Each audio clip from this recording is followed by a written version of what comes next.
que me has adelantado que esto se puede volver a repetir, nevada histórica también.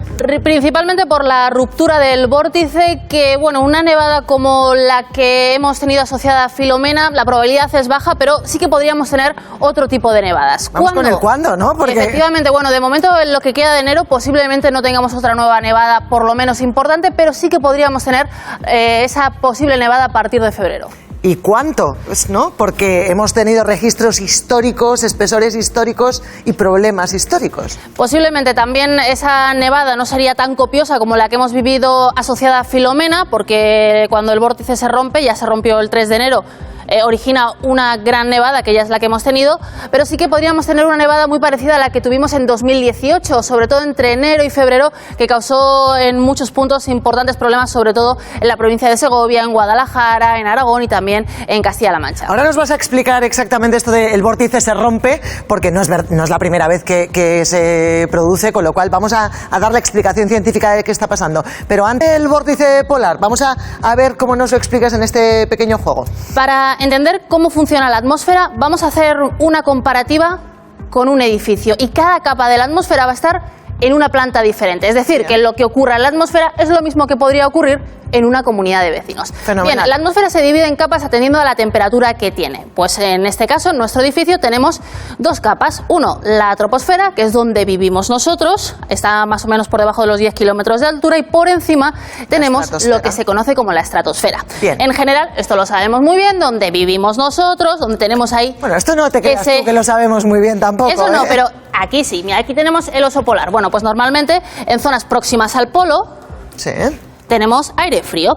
Y en zonas un poquito más hacia abajo, cálidas, zonas más tropicales, tenemos aire cálido. ¿Qué ocurre? Que en la estratosfera tenemos algo que se conoce, como el vórtice polar. Cada capa hay que tener en cuenta, o cada piso, que tiene leyes totalmente diferentes, son completamente diferentes. Podríamos decir que donde vivimos nosotros, en la troposfera, tenemos nosotros un ritmo mucho más neoyorquino, más urbanita, mucho más rápido, por lo que es mucho más difícil de predecir. Pero sobre la estratosfera el ritmo es un poquito más caribeño, van mucho más tranquilos, es mucho más estable, por lo que las previsiones son mucho más fáciles que hacer. Sabiendo eso, y sabiendo que en esta zona tenemos el vórtice polar, explicamos qué es ese vórtice polar. Bueno, el vórtice polar es una región, es una circulación cerrada en la que hay aire muy frío en su interior y marca lo que va a ocurrir en el invierno. Podemos decir que es el rey del invierno, por ello es el presidente de la comunidad. Pero en ocasiones ese vórtice polar es perturbado y se puede llegar a romper. El 3 de enero fue la primera ruptura de ese vórtice polar. O sea, Filomena es consecuencia directa de esa ruptura del 3 de enero. Efectivamente. Se te ha roto el vórtice. Se rompe el vórtice polar. Se nos va a romper el 70. Ahí lo tenemos. Y cuando el vórtice polar se rompe, desciende todo el aire frío hacia abajo, es desplazado... El aire cálido... Se me va. No te preocupes. Y entonces el aire frío llega hacia nosotros. Es decir, que en general, siempre que se rompe ese vórtice polar, el aire frío llega hacia nosotros. Se nos va el chiringuito. Eso es. Para asimilarlo con el edificio, podríamos decir que el piso de arriba deja abierto el grifo, se genera una gotera que llega a impactar sobre nosotros.